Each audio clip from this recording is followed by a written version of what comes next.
Preghiamo. Noi ti benediciamo e ti rendiamo grazie, Dio di provvidenza infinita, per i grandi segni del tuo amore profuso nel corso dei secoli sulle generazioni umane che hanno edificato questa nostra città di Portoghievo. Guarda benigno chi abita questa città, conosci vicende liete e tristi, gioie e dolori, difficoltà del momento presente, progetti e speranze.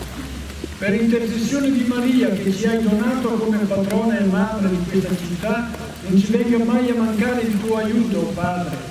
Proteggi le case, le famiglie, le scuole, le officine, i luoghi di ospitalità e assistenza e ogni ambiente di vita e di lavoro. Intercedano per noi la Vergine Maria, Madre della Chiesa, nostra patrona, San Bartolomeo, San Giovanni Battista, San Paolo, San Pio X e tutti i testimoni del Vangelo i cui nomi sono nel libro della vita. Risplenda il tuo volto, oh Padre, sulla comunità di fede e sulla società civile, e la tua benedizione ti accompagni nel cammino del tempo verso la patria futura. Per Cristo nostro Signore e Mediatore, che asceso accanto a te nella gloria, vive e regna nei secoli dei secoli. Amen.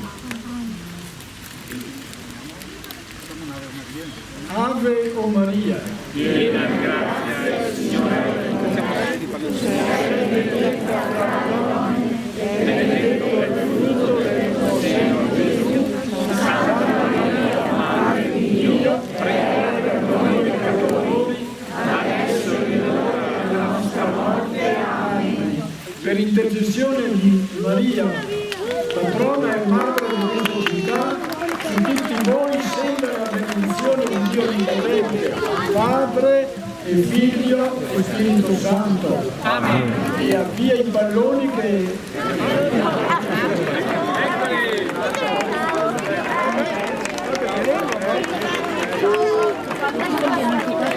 La domenica erano da portare ai piedi.